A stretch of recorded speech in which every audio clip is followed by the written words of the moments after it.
খুবই সুন্দর সাজানো গোছানো একটি নগরী, একটি শহর। এই নগরটির নাম হচ্ছে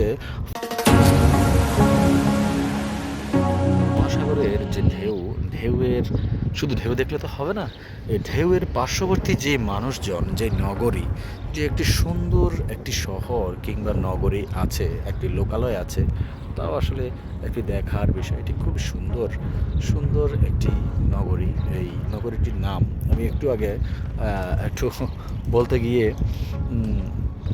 বলতে পারিনি, যা হচ্ছে আমি ভুলে গিয়েছিলাম। তো এই নগরটির নাম হচ্ছে ফবোয়া দি ভার্জিম।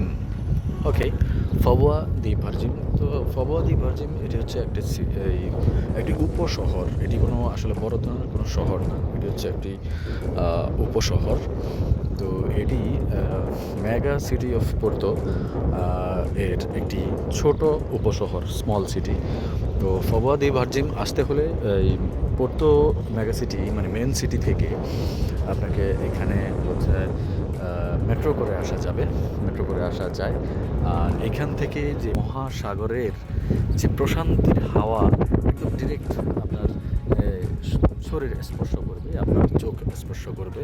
হয়তো আপনি যদি এই বিমুগ্ধতায় একদম মুগ্ধ হয়ে কিছুক্ষণ দাঁড়িয়ে থাকেন, হয়তো আপনার মনকেও স্পর্শ করে ফেলতে পারে।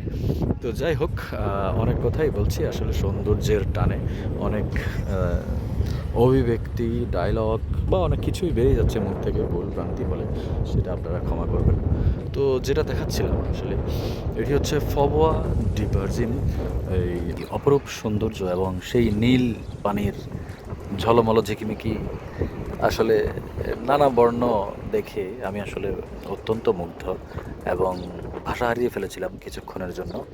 কারণ আমি আমার জীবনে কখনো কখনো কল্পনা করিনি যে আসলে আমি এই দৃশ্যটা কখনো প্রত্যক্ষ করব, বা আমার নিজের চোখ দিয়ে এই দৃশ্যটা কখনো আমি সাক্ষী হব। আমি কখনো স্বপ্নেও ভাবিনি যে আমি আজকের যে অবস্থানে বসে আপনাদের সাথে কথা বলছি, কখনো আমি এই অবস্থানে এসে বসার সুযোগ পাবো কিনা, এটা আমার কখনো বা ভাবিনি আমি পারবো কিনা। হ্যাঁ, হয়তো স্বপ্ন দেখেছি অনেক, হ্যাঁ, যে কখনো হয়তো যদি পরম করুণাময় আমাকে নিয়ে আসে তাহলে আসবো, দেখবো, ঘুরে আপনাদেরকেও দেখাবো।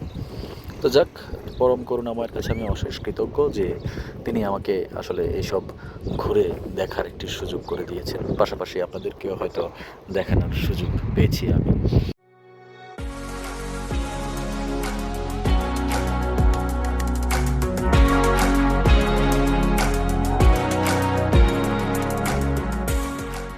উপকূলীয় একটি ক্ষুদ্র ছোট্ট খুবই সুন্দর সাজানো গোছানো একটি নগরী, একটি শহর, যেখানে আমি এখন হাঁটছি, আপনাদেরকে দেখানোর চেষ্টা করছি। তো সকলকে ধন্যবাদ। আমি এই মুহূর্তে মহাসাগরের কুল থেকে বিদায় নিচ্ছি।